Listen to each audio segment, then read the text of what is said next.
Casey at the bat tells the story of the Mudville Nine, who seemingly are headed for defeat.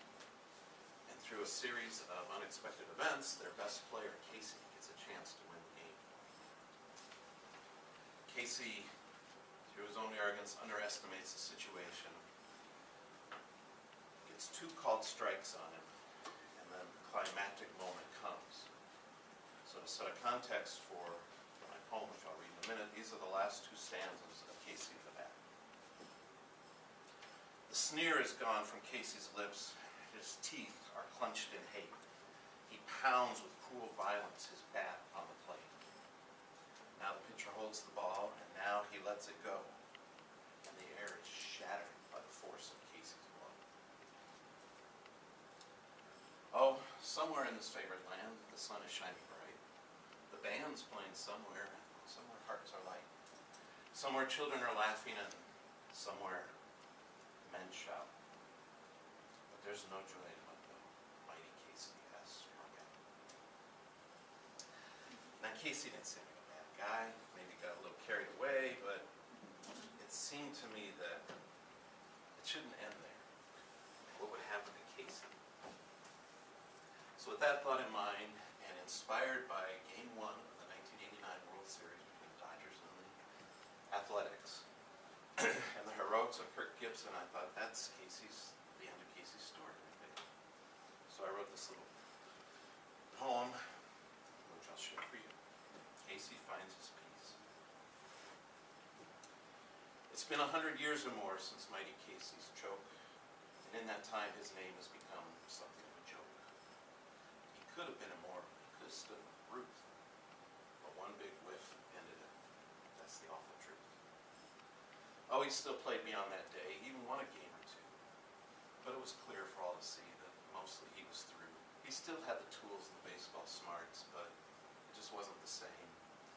After knocking around from team to team, he vanished from the game. Old Casey spent his waning days in anguish and regret, fretting over that last third strike his shattering swing didn't get. Some say he died of pneumonia. Others said it was the gout. Honestly, it was a broken heart from tragic striking. From heaven, he watched his family play, but it gave him awful fits. Always at bat in the bottom of the ninth, and they never could get the winning hit. Casey scanned the sands of time in vain, looking for that one who would shine in the clutch and redeem his family's name. Decades passed before he emerged with a hunger and a zeal. He reminded Casey of his youth. This one was for me. Casey watched him grow and knew that here his chances were best. Were best. This is the one who'd get the ninth inning hit and put Casey's soul to rest. Big Rick Casey was a cagey player full of spit and mud. He'd do whatever it took to win. He'd even spill his blood. He continually prodded his teammates for to loaf was a sin. With Big Rick's fiery leadership, the pennant they did easily win. But Rick was mortal. He had those gimpy knees. He tried to ignore it as best he could, but the pain just would not ease. When the series started, he was forced to ride the pine. To only sit and watch nearly drove him out of his mind. The Bashers were a fearsome bunch. They'd blast the ball a mile. They barely figured Big Rick's team would even be worth the while. The bookies, pundits, and experts, they all foresaw an easy sweep. Big Rick's fans knew without him playing, they could only weep.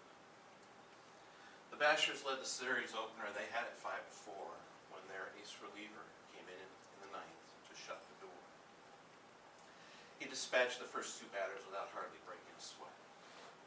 Casey watched from the bench and sneered, "The game's not over yet." An unlikely walk to Dave S. put the tying run on base. And the crowd saw something that put a smile on every face. For standing there in the on-deck circle waiting to pitch hit was Casey, Big Rick Casey, the man was determined as he hobbled up to the plate. The pain in his knees was so intense he couldn't see straight. And watching from his seat,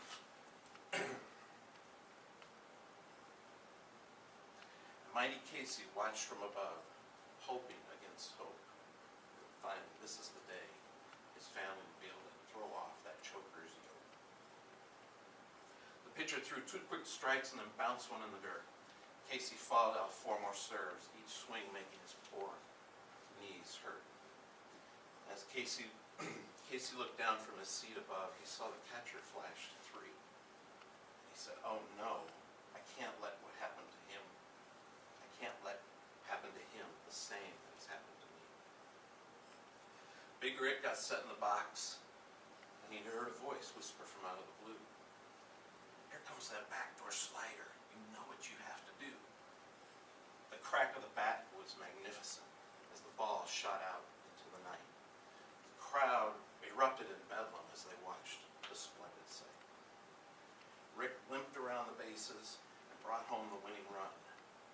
No one else had heard that whispering voice. He was the only one. Meanwhile, Casey was cheering a 9th-inning game-winning hit as he cried tears of joy and reveled in the elation of it. Now, Big Rick's blast didn't win at all. That was just game number 1. With those achy knees, he sat out the rest. Work that year was done. But his blows sent those bashers reeling. They never got back on beam. It only took 4 more games, and the series was won by Rick's team. Oh, somewhere up in hallowed heaven, the celestial angels sing. The trumpet choruses blow and blow.